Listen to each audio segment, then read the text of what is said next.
Donc, dans un milieu dépourvu de règles, règne la loi de la jungle, comme j'ai dit tout à l'heure. C'est pourquoi la vie en société nécessite l'existence d'un cadre juridique. Ce dernier, composé pour l'essentiel de règles fixées par l'autorité publique, porte le nom de droit objectif.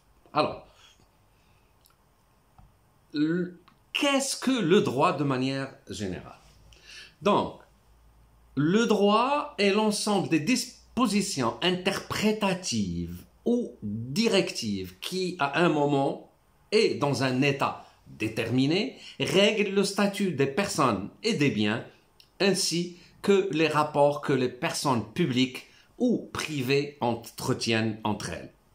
Donc, le droit de manière objective, et qui est objectif, c'est-à-dire imposé par l'homme, c'est-à-dire ce n'est pas un droit naturel ou divin, mais c'est un droit qui est régi, imposé et posé par la société pour gérer la relation des individus entre eux, la relation de l'État avec les individus et les collectivités avec l'État. Il est là pour gérer de manière objective pour le droit qu'on a et pour les devoirs aussi qu'on doit avoir. Et c'est pour cela que ce droit-là, objectif, est composé de deux droits, le droit public et le droit privé. Donc, on va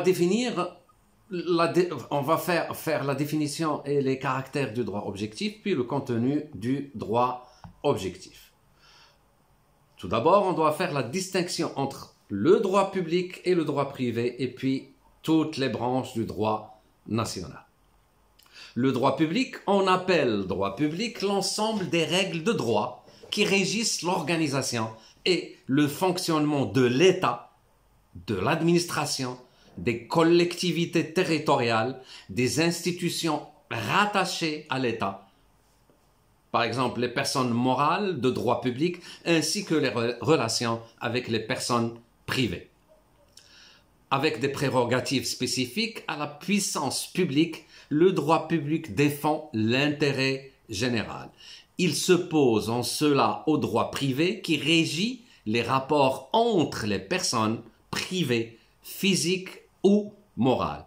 Cette classification qui est artificielle et n'est pas prévue par le droit a été introduite par les universités dans un but descriptif. Donc le droit public recouvre plusieurs domaines, à savoir le droit constitutionnel, le droit administratif, le droit fiscal, les finances publiques et le droit international public, c'est-à-dire celui qui régit les rapports entre les États et les organisations internationales.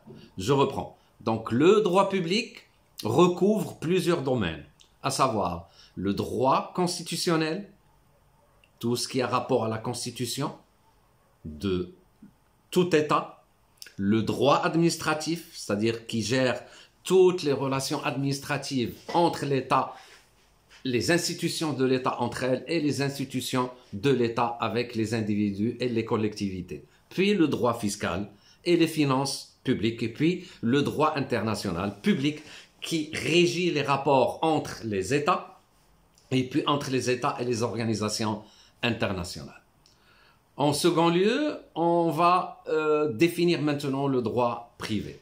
On appelle le droit privé l'ensemble des règles de droit qui régissent les rapports entre les personnes privées, qu'elles soient physiques, c'est-à-dire des particuliers, des êtres humains, particulièrement personne par personne, ou morales, à savoir les entreprises, les associations et tous les organismes moraux. Il traite des actes et de la vie des particuliers comme le mariage, le divorce, l'héritage, l'adoption, la propriété, les contrats, etc. C'est tout, c'est-à-dire le droit de la famille, le droit de l'héritage, tous les droits qui concernent les individus entre eux et tout ce qui est privé. Donc le droit privé s'oppose dans ce sens au droit public qui traite quant à lui les relations entre les personnes privées et les institutions. publiques ou des relations des institutions publiques entre elles. Quelles sont dans ce sens les principales branches du droit privé? Les principales branches du droit privé sont le droit civil, Qanun al-Madani, le droit social, c'est-à-dire le droit du travail, la sécurité sociale, et puis le droit des affaires. Le droit des affaires englobe à la fois le droit commercial, le droit des sociétés, le droit de la concurrence, le droit de la consommation et le droit bancaire, ainsi que le droit rural, tout ce qui relève de la propriété et exploitation des terres.